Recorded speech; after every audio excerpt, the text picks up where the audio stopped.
చిన్నోళ్ళైనా పెద్దోళ్ళైనా ముసలోళ్ళైనా ఆడోళ్ళైనా మోగోళ్ళైనా ఇంకెవలైనా సప్పుడు చేకాకుంటే గనక నేనియాల గణపతి పండగ విశేషమేందో మొత్తం చెప్తా.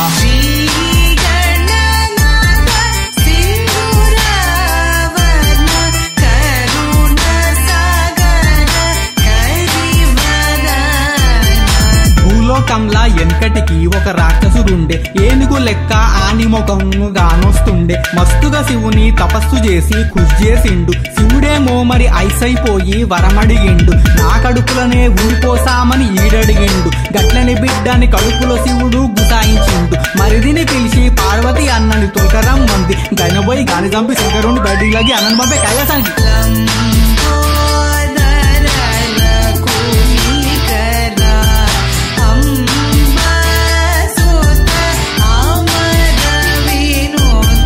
పార్వతి పెన్మిటి ఇంటికొస్తున్నాడని ఖుష్ అయ్యింది. మస్తుగా ముస్తాబు గానీకే డిసైడ్ అయ్యింది. పసుపుతో బొమ్మని చేసి దానికి పానం పోసి నా బిడ్డ ముద్దుగా ఉన్నాడని మురిసిపోయింది. ఈడన నిల్సో లోపలికి పోయి నేను తానం చేస్తా. లోపలికి ఎవ్వన్ రానియకు నువ్వు గుర్కా లెక్క. దర్వత కడనే పిల్లగాడింకా కాపలాగాసే. శంకరుడు వచ్చే పిల్లగాడాపే తంతం చేసే. కోపం వచ్చి శంకరస్వామి మూడో కన్ను తెరిసే. పిల్లగాడిని చూసే. పిల్లగాని తలకాయ బుడిదైపోయే. పార్వతి ఏడిసే. ఎంత పని చేస్తేవి మొగుడా పిల్లగాని పానం తీస్తేవి మళ్ళీ బతికించు దబ్బునా పార్వతి పెట్టని కిరికిరి. శంకరుడైనా తట్టుకోలేడు పెండ్లాం లోల్లి. ఎంటనే గారా కసుని తలకాయ భద్రంగా తెస్తిరి. పిల్లగాని కది అతికిస్తిరి. మల్ల బతికేలాగా చేస్తిరి. పార్వతి కుషు శివుడు కుషు జై గణేషు.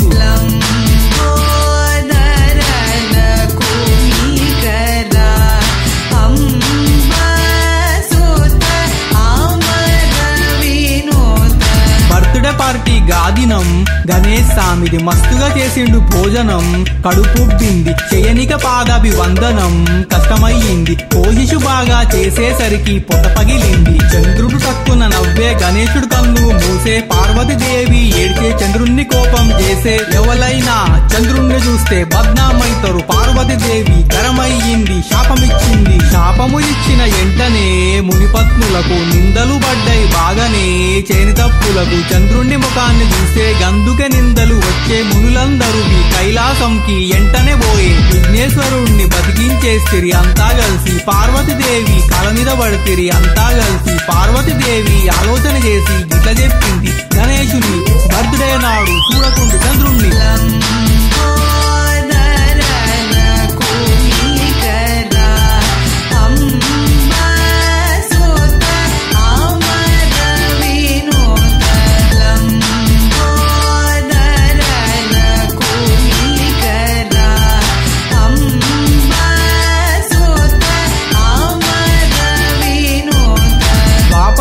కృష్ణుడు గణేష చవితి నాడు ఆవు పాలు పుతికేటప్పుడు పాలల చంద్రుణ్ణి చూసిండు. గిదేంద్రబాయ్ ఇట్లా చేసిన చంద్రుణ్ణి చూసిన. పార్వతి శాపంతో ఏం నిందొస్తుందో పరిశాన్ అయిండు. సతజితుడు అనేటి రాజుండే తోడు పక్క రాజ్యంలా మహిమలు గున్న మణిగుండే.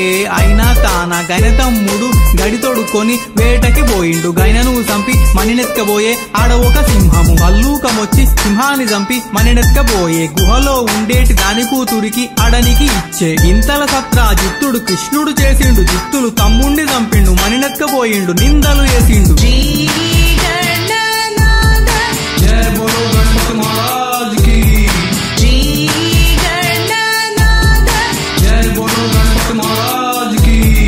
కష్టం పడి శ్రీకృష్ణుడు నిందలు తొలగించుకున్నాడు. పార్వతీదేవిని అందరూ శాపము తొలగించుమన్నారు. గణేష్ చవితికి ఈ కథ ఇంటే నిందలు కలిగాయి. పార్వతి అన్నది పార్వతి జయ జయ గణపతి జయ జయ.